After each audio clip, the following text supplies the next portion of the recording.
The Shining is remembered as a nightmare inside a snowbound hotel, but the real shadows followed its cast far beyond the Overlook. A hidden family truth, a broken leading lady, child stars who disappeared, deaths in silence. Behind the screams was a darker story of fame, pain, and survival that Hollywood rarely tells. Jack Nicholson as Jack Torrance. For 37 years, Jack Nicholson carried a secret he did not even know was his own. The woman he believed was his sister was actually his mother. Born John Joseph Nicholson on April 22, 1937 in Neptune City, New Jersey, he grew from a restless New Jersey class clown into one of the most dangerous and magnetic faces Hollywood ever produced. By the time he entered The Shining at 43, Nicholson already felt like a man who could smile and threaten you in the same breath. As Jack Torrance, he became the film's collapsing center, a failed writer, recovering alcoholic husband, father, and eventually the human doorway through which the Overlook Hotel revealed its violence. His grin, his stillness, and that butchered door turned Here's Johnny into one of cinema's immortal shocks. Stephen King's novel had imagined a slower tragedy, but Kubrick's film gave the world something sharper, Jacka's madness already waiting to be invited in. Yet Nicholson's real life had its own maze. In 1974, while Chinatown was making him unavoidable, Time researchers uncovered the truth. June was not his sister, but his mother. Ethel May was his grandmother. The women who could explain it were already gone. Through the 1970s and 1980s, his legend grew louder: drugs, parties, public romances, and a 17-year relationship with Angelica Houston that ended painfully after Rebecca Broussard became pregnant. Still, the work kept rising. Terms of Endearment, Batman, A Few Good Men and As Good as It Gets, the film that brought him a third Oscar. In 2026, Nicholson is 89, retired after his last film in 2010, with a fortune often estimated around $400 million. Rare public glimpses now feel like sightings of a vanished era. The rebel is quiet, but the echo remains. Shelley Duvall as Wendy Torrance. Shelley Duvall survived one of horror cinema's most exhausting performances, then spent her final years far from the industry that once made her unforgettable. Born Shelley Alexis Duvall on July 7, 1949 in Fort Worth, Texas, she was 31 when The Shining turned her fragile screen presence into something terrifyingly human. She had never been a traditional Hollywood beauty. That was her power. Robert Altman discovered her by chance at a Houston party, and from Brewster McCloud to Nashville and Three Women, she became the face of a stranger, softer kind of stardom. In The Shining, Duvall played Wendy Torrance, the wife who begins as nervous and uncertain, then becomes the last shield between her son and Jack's madness. Her fear did not feel performed. It felt lived in. The trembling hands, the baseball bat, the broken voice, Wendy became the emotional wound of the film. But the role came at a cost. The production stretched for months, and Duvall later spoke of the punishing emotional demands, crying take after take, living inside panic, trying to satisfy Stanley Kubrick's relentless precision. Afterwards, she kept working Popeye, more Altman collaborations, then a second life as the creator of fairy tale theatre. Yet by the 2000s, she had retreated from acting. In 2016, her troubled Dr. Phil appearance was widely condemned as exploitative. In 2023, she quietly returned in The Forest Hills, a small final act after 2 decades away. By 2026, Shelley Duvall is no longer alive. She died on July 11, 2024 at 75 from complications of diabetes at her home in Blanco, Texas, with longtime partner Dan Gilroy confirming the news. What remains is clearer: a woman Hollywood nearly misunderstood, remembered now not as broken, but brave. Danny Lloyd as Danny Torrance. Danny Lloyd entered one of the most terrifying hotels in cinema history before he was even old enough to understand what fear truly meant. And then, unlike so many child stars, he simply walked away. Born Daniel Edward Sidney Lloyd on October 13, 1972 in Tremont, Illinois, he was just a small-town boy when Stanley Kubrick found something hauntingly perfect in his quiet face. No acting history, no Hollywood training, just a child with wide eyes, unusual focus, and an innocence strong enough to make The Shining even more disturbing. As Danny Torrance, he became the silent heartbeat of the nightmare. While Jack Nicholson exploded into madness, Danny absorbed the horror in whispers. His little tricycle rolling through the endless Overlook corridors became one of the most unforgettable sounds in horror.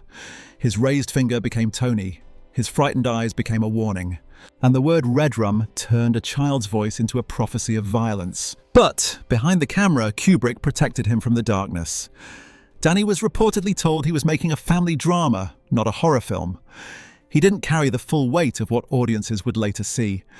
And maybe that is why his story feels so different. After The Shining, Hollywood could have chased him. Fans could have frozen him forever as the boy from the haunted hotel. But Danny Lloyd chose another door. After one small television role in 1982, he left acting behind completely. He grew up, studied, worked, married, became a father, and built a quiet career as a biology professor in Kentucky. By 2026, Danny Lloyd is 53 years old, living far from Hollywood's machinery. He remains one of cinema's rarest ghosts, a child who survived fame by refusing to belong to it. Scatman Crothers as Dick Halloran. Scatman Crothers gave The Shining its warmest soul, then spent his final years fighting a disease that slowly took away the very voice that had carried him through a lifetime of music. Born Benjamin Sherman Crothers on May 23, 1910 in Terre Haute, Indiana, he was already 70 when Stanley Kubrick placed him inside the haunted silence of the Overlook Hotel. As Dick Halloran Crothers was more than the hotel cook, he was the first adult who truly understood Danny Torrance. Gentle, watchful, and quietly brave, Halloran brought humanity into a film built on isolation. In a world where Jack's smile became dangerous and the hotel seemed to breathe with evil, Halloran felt like safety. His gift, The Shining, was not frightening. It was compassionate. It connected him to a terrified child across distance, snow, and death. But Crothers had been surviving long before horror cinema found him. As a young black performer, he worked his way through clubs, speakeasies, music stages, and radio, turning rhythm and scat singing into a name people remembered. By the 1970s, he had become beloved on television as Louis in Chico and the Man. Then came The Shining, one of his final great screen memories, behind the camera. He was close to Jack Nicholson, yet on screen he walked straight into Jack's madness. In the mid-1980s, lung cancer began closing in. The illness spread, weakened him, and finally left him bedridden.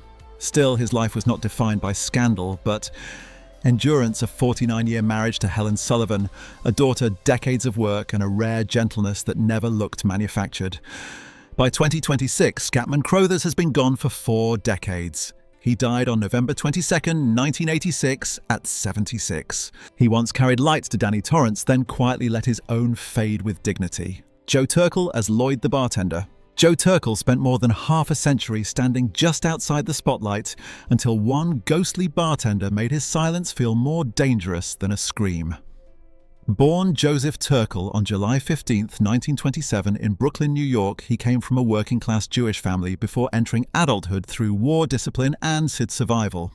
At 17, he served in the Merchant Marine and later the US Army during World War II, long before Hollywood ever learned his hollow-cheeked stare. In The Shining, Turkel played Lloyd, the impossible bartender waiting behind the gold room counter.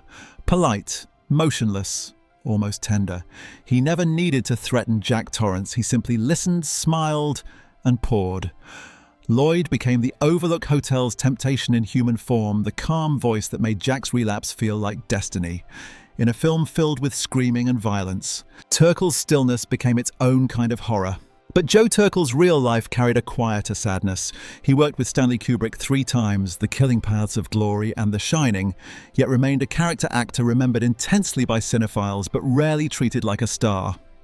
2 years after The Shining, Ridley Scott gave him another immortal role as Dr. Eldon Tyrrell in Blade Runner, the brilliant creator destroyed by the world he helped design. After more than 100 film and television credits, his final screen work faded by the 1990s. Before his death, he completed a memoir with a bitterly perfect title, The Misery of Success. By 2026, Joe Turkel has been gone nearly 4 years. He died on June 27, 2022 in Santa Monica at 94 from liver failure. He poured one of cinema's most haunted drinks, then quietly left the bar after a lifetime of almost being famous. Lisa Burns and Louise Burns as the Grady sisters. Lisa and Louise Burns frightened the world with one invitation, then discovered that fame can turn childhood into a shadow no school or resume can fully erase. Born in England in 1968, the identical twins were around 12 when Stanley Kubrick turned their stillness into one of horror's most permanent nightmares. In The Shining, they were the Grady sisters, two murdered children standing hand in hand in the Overlook Hotel's corridor, smiling at Danny Torrance with a calm more disturbing than any scream. "Come play with us." Forever and Ever did not need a monster. Their blue dresses, matching voices and frozen gaze became a visual curse fans could recognize from a single frame. But behind that corridor was a strangely gentle set. The sisters later remembered Kubrick as careful with them, the crew explaining fake blood so they would not be frightened, and Jack Nicholson behaving warmly, nothing like the maniac audiences saw on screen. The real twist came after the film. The role that made them immortal also narrowed their future. Louise said Rada refused to audition her because she had already been in a professional movie. The dream of acting quietly closed. Lisa turned toward literature and law. Louise turned toward science. Just two girls who had embodied supernatural terror, choosing education, privacy, and ordinary adulthood. By 2026, Lisa and Louise are about 58. Lisa is known as a lawyer, Louise is a scientist, and both still occasionally appear at horror conventions beside fans who grew up afraid of them. They once asked the world to play forever, but in real life they chose peace, wit, and the freedom to walk out of the Overlook. Philip Stone as Delbert Grady. Philip Stone played fathers, servants, lawyers, and gentlemen with quiet restraint. But in The Shining, he became the ghost of a father who had already crossed the line no family could survive.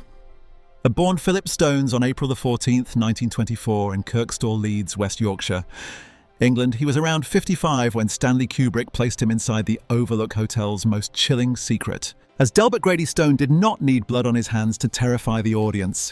He stood in a red bathroom, immaculate, polite, almost delicate, and calmly reminded Jack Torrance of something worse than madness repetition.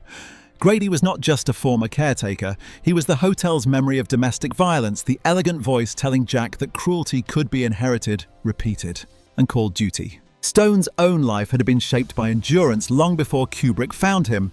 Raised in a musical, artistic family in Leeds, he entered performance through amateur theatre, then served in the Royal Air Force during World War II.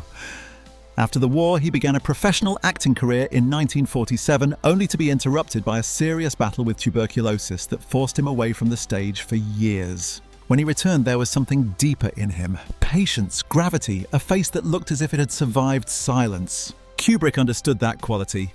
He cast Stone in A Clockwork Orange, then Barry Lyndon, then The Shining, making him one of the director's rare recurring actors. But only 4 years after The Shining, Stone suffered a private blow. His wife Margaret Pickard died of cancer in 1984. He kept working, including Indiana Jones and the Temple of Doom, but his later years became quieter. By 2026, Philip Stone has been gone for 23 years. He died of a heart attack in London on June 15, 2003 at 79. He left behind 2 children, 3 Kubrick films, and one terrifying truth: the softest voice in the room can sometimes open the darkest door. Barry Nelson as Stuart Ullman. Barry Nelson warned Jack Torrance about the Overlook Hotel's blood-soaked past, but decades earlier, he had already made history as the very first man to play James Bond on screen. Born Robert Harkin Nielsen on April 16, 1917 in San Francisco, California, to Norwegian immigrant parents, Nelson grew from a California schoolboy actor into a polished presence across film, television and Broadway. In The Shining, he played Stuart Ullman, the hotel manager whose smile feels almost too practiced.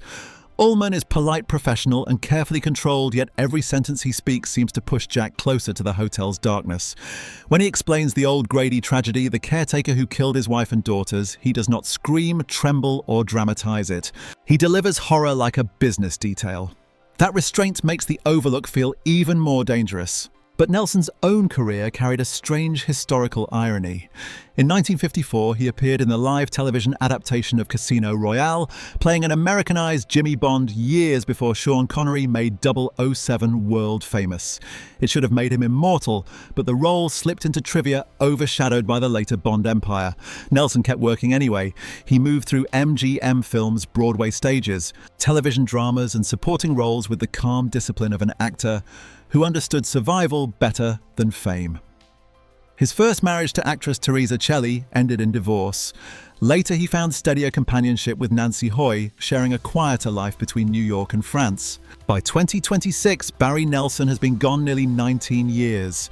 He died on April 7, 2007 in Bucks County, Pennsylvania at 89. His cause of death was not immediately made public. He was the first Bond the Overlook's first warning voice, and a man history almost whispered past. Leah Beldam and Billie Gibson as Lorraine Massey. Room 237 seduced Jack Torrance with beauty first, then punished him with decay. And behind that nightmare were two women who never belonged to Hollywood's machinery. Leah Beldam was born on June 17, 1944 in Zurich, Switzerland, while Billie Gibson was born on December 21, 1928 in Dike, Texas. One was a model with almost no acting career. The other was a non-professional performer connected to the Kubrick circle.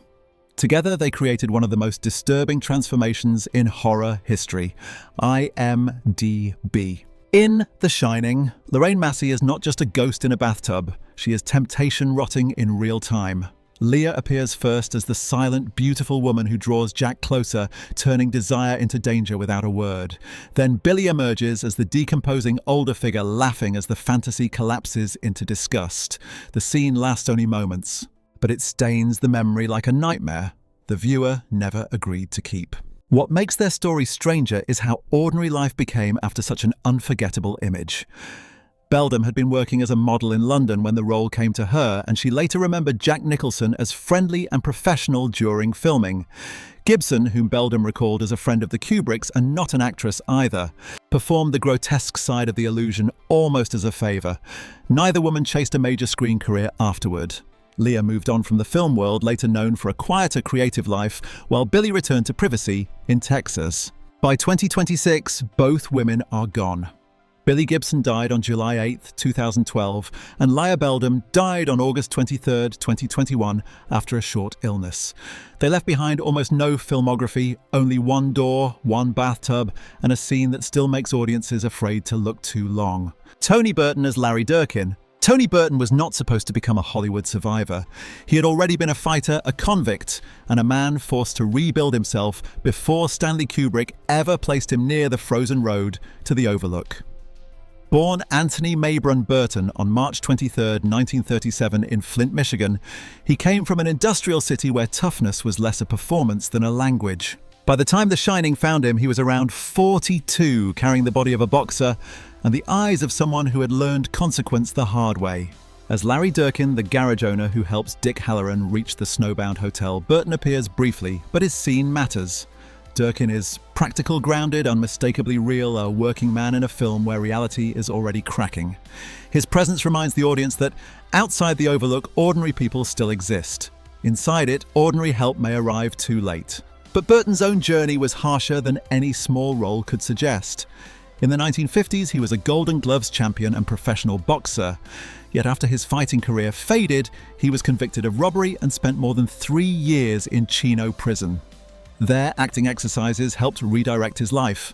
Then came Rocky in 1976, where he became Tony Duke Evers, the calm force in Apollo Creed's corner, and later Rocky's.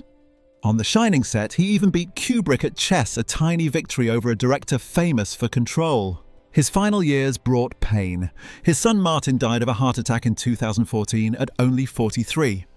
Burton's own health declined and pneumonia took him on February 26, 2016 at 78. What remains is tougher, a man who lost rounds, changed corners and still found a way back into the fight. Anne Jackson as Doctor. Anne Jackson spent nearly 70 years beside one of America's greatest actors. Yet in The Shining, she appears for only a few minutes, quietly opening a door into the Torrance family's hidden damage. Born Anne Jackson on September 3, 1925 in Millvale, Pennsylvania, she grew up in Brooklyn after her family moved east, the daughter of a barber in a household where money was never theatrical. But survival was. In Stanley Kubrick's film, Jackson plays the doctor who examines young Danny after his strange episode with Tony. The role is small and in the European cut even smaller, but it carries a sharp psychological weight. She listens to Wendy, asks questions, and quietly exposes the wound beneath the marriage Jack once injured his son while drunk, in a film full of ghosts. Her scene reminds us that the first horror in the Torrance family was not supernatural. It was domestic. Jackson's real life moved in the opposite direction. She built her name on stage, making her Broadway debut in the 1940s and earning a Tony nomination in 1956. In 1948, she married Eli Wallach, and together they became one of American theatre's rare, enduring partnerships. They acted together, raised 3 children, and stayed married for 66 years until Wallach's death in 2014. After The Shining. She continued to appear on stage and television, never chasing spectacle, only the discipline of the work. By 2026, Anne Jackson has been gone for a decade. She died at her Manhattan home on April 12, 2016 at 90 of natural causes. What remains is quieter and harder to measure, a lifetime of craft, a marriage that outlasted Hollywood storms, and one brief doctor's visit that made The Shining feel painfully real. Barry Dennen as Bill Watson. Barry Dennen stood beside the Overlook Hotel's manager like a silent witness, but long before The Shining, his voice had already sentenced Jesus Christ to death on one of the most famous rock opera stages in the world. Born on February 22, 1938 in Chicago, Illinois, Dennen moved to Los Angeles as a child and grew into an actor whose life always seemed to happen slightly off-center from fame. He was never the loudest man in the room. That was exactly what made him memorable. In The Shining, he played Bill Watson Stuart Ullman's quiet assistant during Jack Torrance's job interview and tour of the Overlook. The role is brief, almost ghost-like, yet unsettling. Watson watches more than he speaks, standing near Jack with a faint visual resemblance that has fueled fan theories for decades, whether intended or accidental. His presence adds to the feeling that the hotel is already mirroring Jack before Jack understands the trap. Dennen's real life carried its own strange turns. In the early 1960s, he lived with Barbra Streisand and helped shape the nightclub act that helped launch her career. Then came the role that defined him, Pontius Pilate, on the original Jesus Christ Superstar album, later repeated on stage, and in the 1973 film. After The Shining, he continued moving through film, television, voice work, and cult roles never quite becoming a household name, but never disappearing either. By 2026, Barry Dennen has been gone nearly 9 years. He died on September 26, 2017 in Burbank, California at 79 after suffering a serious brain injury from a fall months earlier. He left behind a career of shadows, voices, and strange rooms.